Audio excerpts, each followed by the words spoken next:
VK news, राष्ट्र के नाम। हनुमान जयंती की शोभा यात्रा को लेकर देश के अलग अलग राज्यों में हिंसा की खबरें सामने आई हैं।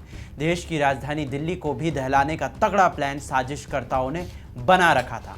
शोभा यात्रा को एक विशेष वर्ग ने निशाना बनाया और उसके बाद कहानी से आप सभी वाकिफ हैं।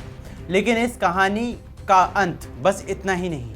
इस दंगे में साजिश की बू साफ तौर पर नजर आती है। अब बीजेपी नेता ने भी इसको लेकर एक बड़ा खुलासा कर दिया है। क्या है पूरा मामला, आगे आपको बताएंगे। नमस्कार, जय हिंद, वीके न्यूज देख रहे हैं आप। मैं हूं आपके साथ अमल।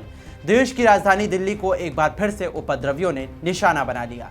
उत्तर पश्चिमी दिल्ली के जहांगीरपुरी इलाके में हनुमान जयंती के जुलूस के दौरान पथराव और आगजनी की घटना सामने आ गई, जिसमें कई लोगों और पुलिसकर्मियों के घायल होने की खबर सामने आने लगी। इस घटना से जुड़े सभी आरोपियों को पहचान करने के बाद पुलिस ने अपनी हिरासत में ले लिया, कुछ लोगों को गिरफ्तार कर लिया। लेकिन एक और ऐसा एंगल है जो कि इस पूरे घटनाक्रम के बारे में निकलकर सामने आया है।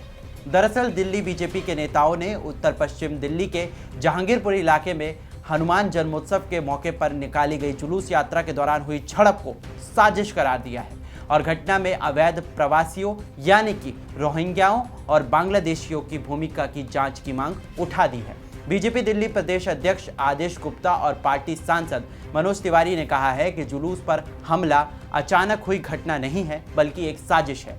जहांगीरपुरी में शनिवार को जुलूस के दौरान जिस तरह से दो समुदायों के बीच झड़प हो गई थी, जिसमें कई पुलिसकर्मियों के घायल होने की खबर सामने आई थी, उसी को लेकर अब भारतीय जनता पार्टी के नेता कपिल मिश्रा ने भी आरोप लगाया है और कहा है कि जुलूस पर पथराव एक आतंकवादी हमला था। उन्होंने देश से अवैध प्रवासियों को तत्काल बाहर निकालने की मांग भी की है। उन्होंने कहा है कि वो केंद्रीय गृह मंत्री अमित शाह से मुलाकात करेंगे और उसके बाद हिंसा की जांच का आदेश देने की मांग भी करेंगे। उन्होंने इसके साथ साथ सवाल भी किया कि दिल्ली में अवैध रूप से रह रहे रोहिंग्याओं और बांग्लादेशियों की बस्ती को पानी और बिजली के कनेक्शन आखिर कैसे दिए गए। उन्होंने एक वीडियो संदेश में साफ तौर पर कह दिया कि मैं मुख्यमंत्री अरविंद केजरीवाल से एक सवाल पूछना चाहता हूं कि वो शहर में अवैध रूप से रह रहे रोहिंग्याओं और बांग्लादेशियों को आखिर कब तक सुविधाएं मुहैया कराते रहेंगे। आदेश गुप्ता के आरोपों पर दिल्ली के सत्तारूढ़ आम आदमी पार्टी सरकार की ओर से तत्काल कोई भी जवाब नहीं दिया गया है। वहीं बीजेपी नेता ने दिल्ली वासियों से शांति बनाए रखने की अपील भी की है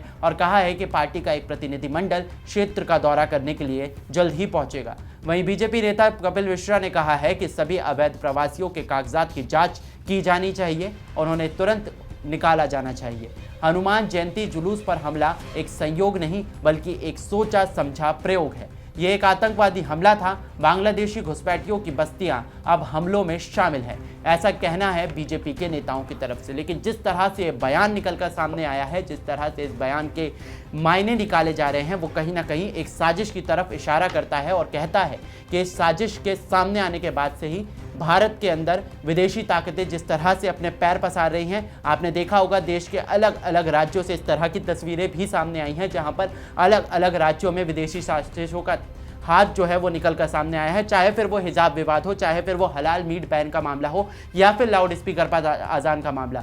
यहाँ पर कहीं ना कहीं अलग अलग देशों से निकलकर सामने आ रही विदेशी ताकतें और विदेशी साजिशें भारत को दहलाने की कोशिश लगातार करती रहती है और इसी के खिलाफ भारत सरकार लगातार अपना रुख साफ कर चुकी है कि आतंकवाद के खिलाफ जीरो टॉलरेंस की नीति को अपनाया जाएगा। जो भी आदमी आतंकवाद के अंदर जुड़ा हुआ है उस पर कड़ी से कड़ी कार्रवाई की जाएगी। इस खबर के बारे में आपका क्या कुछ कहना है, आप कमेंट सेक्शन में हमें जरूर बताएं। बाकी देश विदेश की खबरों से जुड़े रहने के लिए देखते रहिए वीके न्यूज। नमस्कार।